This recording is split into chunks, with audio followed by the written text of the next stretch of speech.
Got all the bits back from the Netherlands. Jan Willem Boon, the company's called. Very good supply of new old stock and repro parts. So we've got brand new genuine standard bore pistons. They were boxed in 1955. What they call cosmoline put on them, which is this stuff. There's lots of different ways of trying to get it off, but white spirit is your best way. And it's cosmoline to protect it? Yeah, because it's wrapped up in a box for 50-60 years, you know, and that's, I'll say that was boxed in 1955, so it's pretty good shit. New old stock valves, repro barrels from India. What else did we get? A full gasket set and a new chain, so rear chains had it. So I mean, you can just put these together, but I like to give them a hone out and lap the valves as well. And what does the honing do? Just puts a cross hatch in here, makes your oil seal better on the oil ring. Okay. So at the moment, just test, always check if you're building anything. Always check your ring gaps. So you take your ring off, push the piston in 1/2 inch to 3/4 of an inch. And you see that gap there? Well, that needs to be between 10 and 20 thousandths of an inch. Okay. Because if you don't do it, and they're too tight, as it heats up, the piston ring expands and binds on itself, and then it will just seize the engine up. It doesn't normally break them, but it won't do the bore any good. You can't just do it on one ring, you've got to do it on all the rings. I mean, they're standard genuine Harley pistons, so you'd imagine they're all okay, and they probably will be, but you need to check every one. Right, so we've got plenty of clearance on 10 thou, so that's fine, yeah? There's no way that's going to get up to 20 thou, I can see that by eye. So that's our top ring.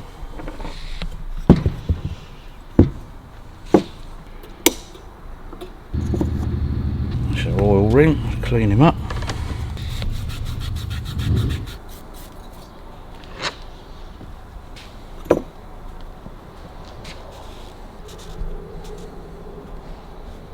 Right, let's check that ring.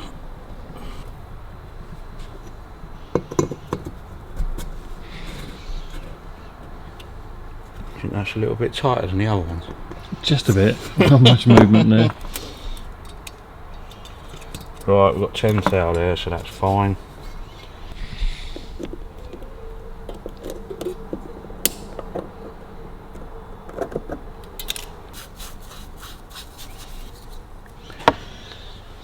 It's monotonous building engines like this, but I quite enjoy it. Yeah? Mm. Where do you find the enjoyment in? Just knowing it's right. I mean, you could just take this out of the box and throw it together and hope for the best. But I like to make sure it's right, you know. Let's check that ring. You always push them in with your piston, because you know the bottom of your piston's square. Okay. Because that ring gap, if you got that down there, that up there, it could be wrong. So you push your piston down, and then you know it's in the bore square. Plenty of clearance on 10 thou, so that's fine. So that's our middle ring. Anyway. Why are you heating it up? The gudgeon pin is a press fit at 70 degrees. So you just want to get a little bit of heat. Don't hold it in one place, just keep it moving around a bit. Yeah, you can do it by putting them in boiling water, or it doesn't matter really. There you go, and they just push out easily. We'll let him cool down, we'll get the other one out. We know that piston goes with those rings. That barrel goes with that lot. Always do them individually and keep them separate, so you know where you are. Because you could have a slight difference in the bore size. Yeah. And get it all muddled up, and then it's all wrong to each other. We've got to check the gudgeon pin size in the small end bearing size as well. That's another thing you have to check. Drop your fag. onto the 1942 bit of paper. Yeah, burn it to the ground. Well done, Ash. Top ring.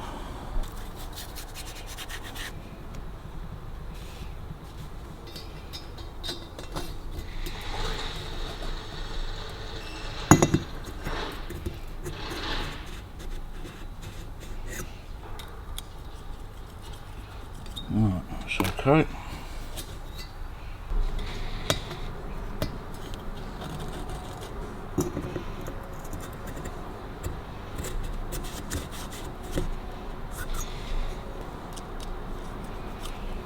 Again, we're good. It seems monotonous, and you know, like I say, all coming off the same piston, you'd expect it to be right. Yeah. But anybody can make a mistake when shipping and could have a wrong ring put on it. Or, Yeah, definitely. And it's such a low tolerance. yeah. And you don't want to put it all together and then finally got a problem, do you? No.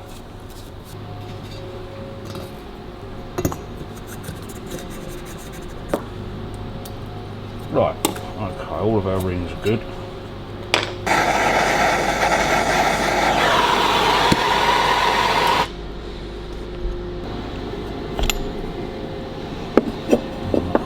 Cooling down, we'll clean the other one.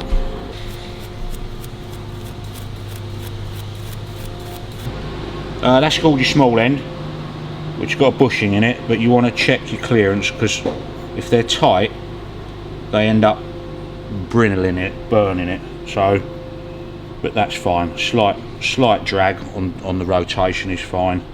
There's no up and down, no side to side, so that's fine. Our cosmoline out the piston. If you don't remove all the cosmoline, what would happen? It would burn off with petrol, really, I think, in the end, but I just don't like leaving it in there. I'm sure in the field they'd have just taken them out of the box and slung them in the hole, Yeah. you know? Hold on, guys. Yeah. Stop shooting, I'm busy. Is cosmoline something that's used nowadays? I don't really know, to be honest with you. It certainly works. Or you think how old this stuff is and how incredible condition it's in. Yeah, I mean, when Gordon was doing his motorbikes and that, like complete sets of front forks for matchless G3s in wooden boxes, it'd take you a week to clean them, but they're immaculate. Is it the same stuff that you put in a pan and boil off? I did that before I found out white spirit's the best way to get it off, Oh, I see. because that just made a bloody mess. Yeah, all the forward pistons were wrapped up in it, weren't they? Yeah. Yeah, that was a bad mistake. Make sure your oil breather gap rings are clean. I mean, a little bit left in there ain't going to make any difference, but you want to get the big chunks of it out of the way, you know. So when it comes to honing the bore, what's the best approach for it then? Electric drill on the end of that, or cordless, doesn't matter. That's spring loaded, so you take your cap off of there, that'll come out, and you want to go in and out very. You don't want it. You want the crossbar to be like that if you can. Okay. You don't want to go in and out slowly. A little bit of oil on the stones. And how much do you do? Hardly anything. Literally hardly anything. Just enough to mark it? Well, you can see it's got some markings in it, but that isn't really much of a hone, you know. You want a little bit more than that. Not a massive amount, but just enough, you know. So that'll do from a bore like that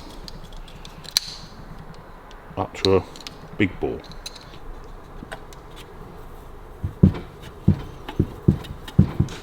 You only really need to do the oil at the top, because as you work it in and out, it forces the oil down. Yeah. Anyway.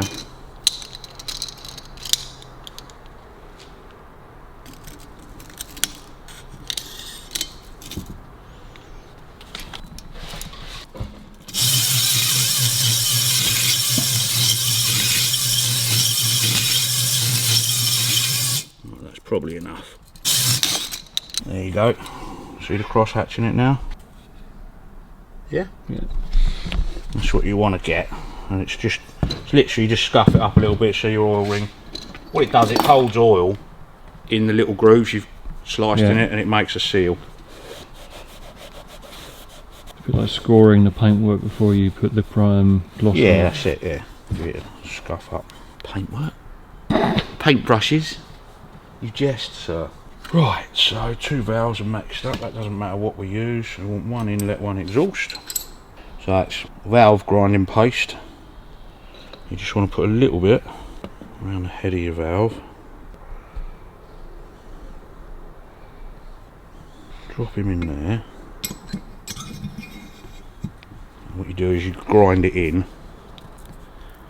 You twist it like that. Okay. And it just, you should form a nice grey, dull grey ring. See, like that, where that's shiny, you want it dull grey.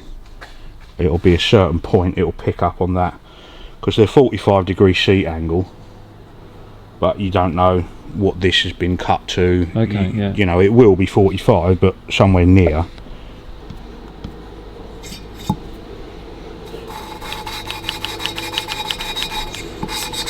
You do enough of them, I can tell by the noise when it's about right. Yeah, that's smoothing out the noise. I was just gonna say, yeah. Let's have a look at that.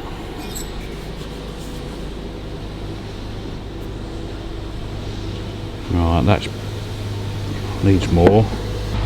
It's not bad, it just needs a little bit more. It's picking up quite consistently, but you can see that it's not settling in quite right. It's not quite smooth all the way around, so you want to give it some more. Sometimes if they're really bad you have to recut the seat, which I've got all the cutters down there, the kits to do it.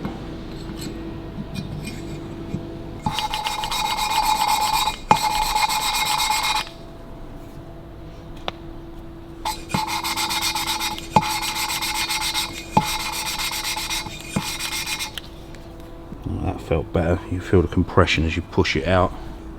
Yes. Give it one more. Is there a danger of overdoing it? No, you'd be there for 100 years before you wore through that. 100 years. You charging by the hour?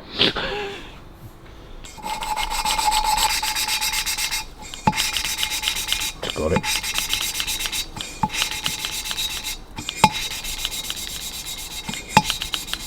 That's right. There you go. You've got a nice dull all the way through the middle. Look, so you've got a shiny bit right at the bottom, little shiny bit right at the top, and a nice dull grey all the way through the centre. Yeah. So you know it's sealing properly. And repeat. Yeah.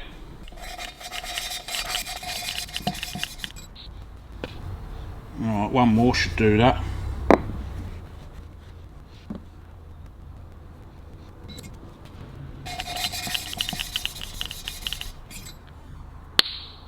Right, that's that one done.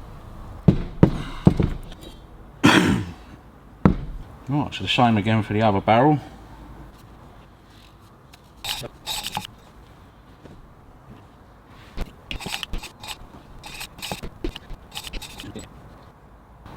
Right, let's hone that one out. It's like something out the Day of the Triffids, isn't it? Yeah.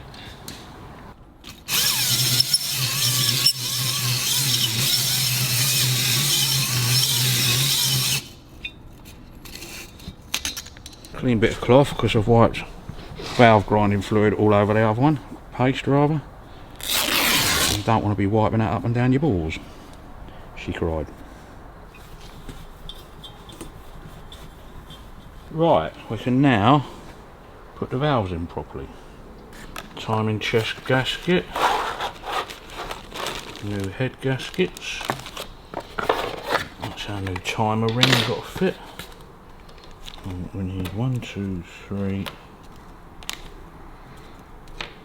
We need 4 of those to go on the engine.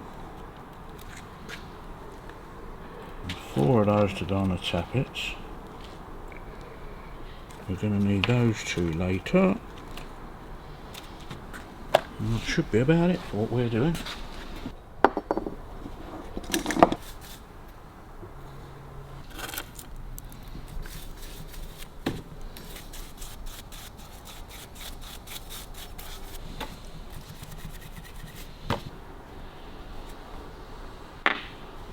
Oil on your stem.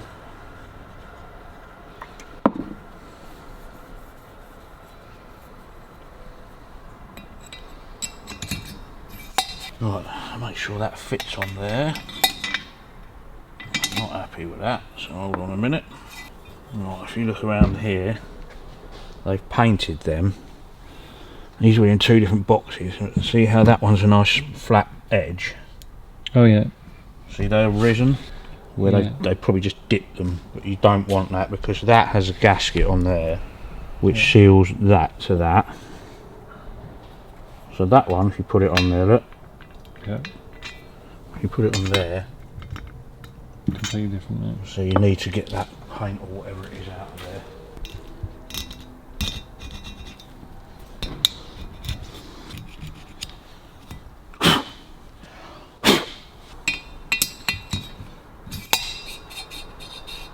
It's all about noise with these as well.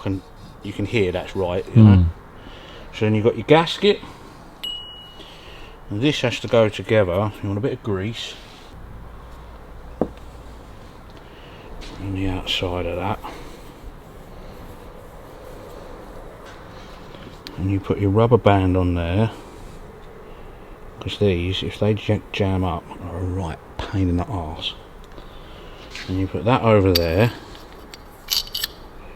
and that's your seal on that rubber when you screw that down, the rubber inside. Yeah. So we've got one of those there already. That goes on there. In your spring. Let me go and get a valve spring compressor. So we want one of our collets. That goes that way up, because your tapers. Get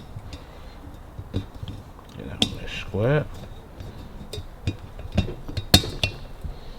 Okay, 2 of your retainers.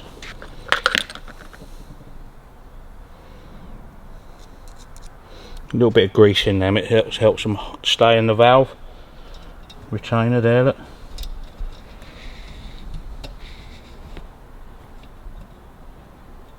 A little bit of grease.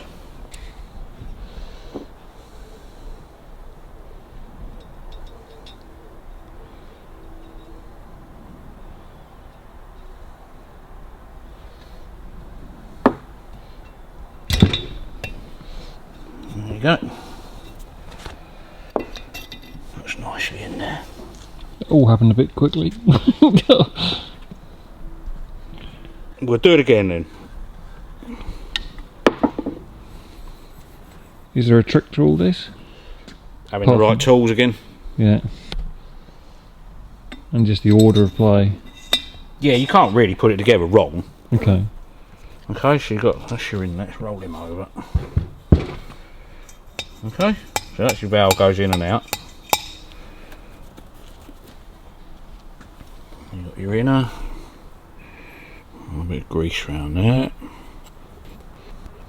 and your outer. How far up do you put that rubber? Just about. Doesn't really matter because you've got to lift this up anyway to adjust your valves Okay. when the barrels go back on, because obviously you can't just leave your tappets adjusted where they were to the old ones, so you have to readjust all of that as well. And you've got your sealing washer on there, and your case, and your spring. These only go on one way. See that deeper taper to that side? Yeah. So that side's a lot deeper, so you know that these have got the same taper, yeah? Okay. You put that in there. Use your valve spring compressor if you can make it reach it. Okay.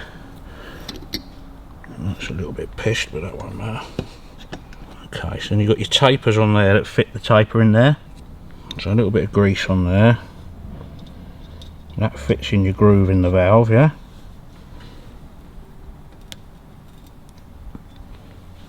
Like that. And then the other one goes on top, and then the compression of the spring as it releases locks in on that taper. Okay. To hold it all together, yeah? What it's doing when the spring's on there, look, so they go like that, that's spring loaded, and that locks it in there, so it can't come out. So then you release them quite quickly, and normally they don't fall off, and it holds it all in place, yeah? So, ready? There you go. That's all held in place. One done.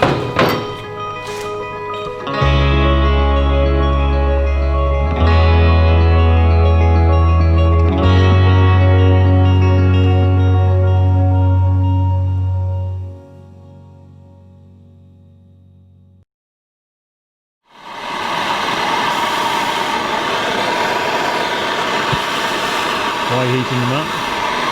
Heat them up and then dip them in old engine oil. Just puts a hardened surface back on it. Okay.